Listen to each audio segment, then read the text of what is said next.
Friends, आज का हमारा लेटूट का क्वेश्चन है ऐड डिजिट्स। चलिए इस क्वेश्चन को हम देखते हैं, ये क्वेश्चन कहना क्या चाहता है, देन उसके बाद अपने अप्रोच को बिल्ड करेंगे, देन उसके बाद अपने कोड को देखेंगे।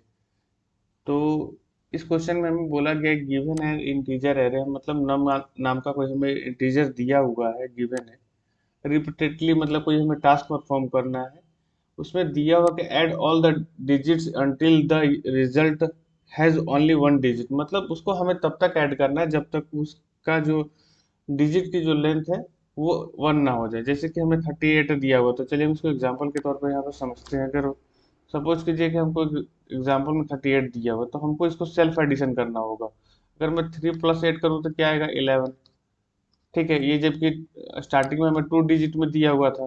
ठीक है, और मैंने फिर से इसको ऐड करा तो फिर भी 2 डिजिट में आ गया। तो अगर ये फिर 2 डिजिट में आ गया तो फिर मैं एक बार और परफॉर्म करूंगा रिपीटेडली जब तक वो सिंगल डिजिट में ना आए।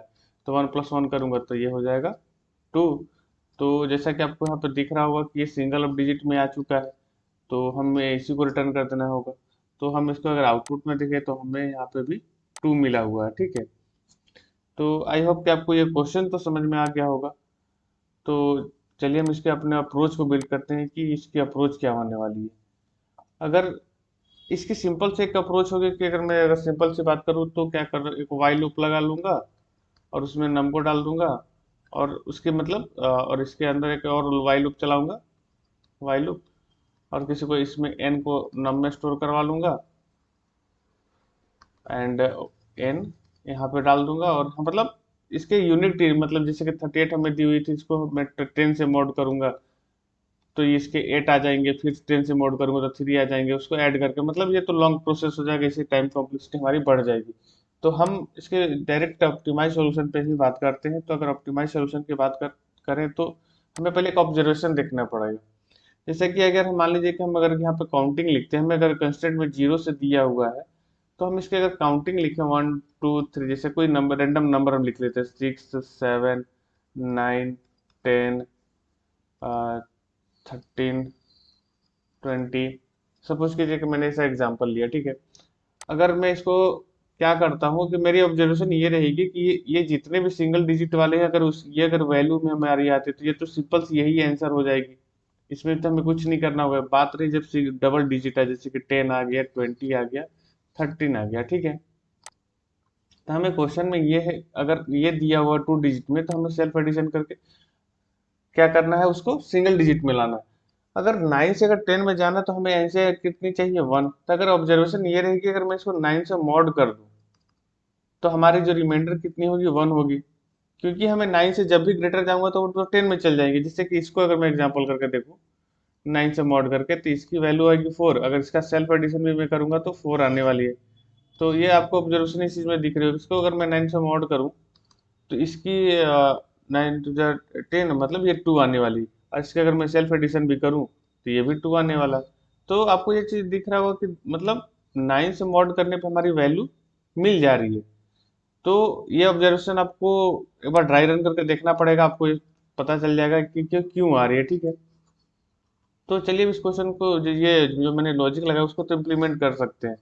बट इसमें दो चीज एज पॉइंट है जो कि हमें रॉन्ग कर सकती है। जैसा कि अगर मान लीजिए कि हमें क्वेश्चन में दिया हुआ नम की वैल्यू 0 और हमें दी हुई है 9, मतलब 9 का जितना भी मल्टीपल्स होंगे 18। अगर हमें नम की वैल्यू अगर 0 दी हुई है, ठीक है, अगर इसको 9 से मैं अगर मॉड करूं तो ये वैल्यू होती है 0।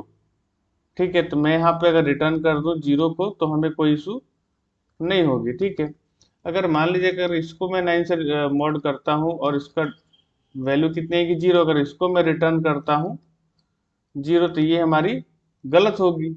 क्योंकि हमें 9 अगर सिंगल डिजिट है, अगर इसको 9 से मॉड कर रहा हूँ तो हमारी आंसर भी 9 ही होनी चाहिए, जबकि हमें मिल कितना रहा है, 0।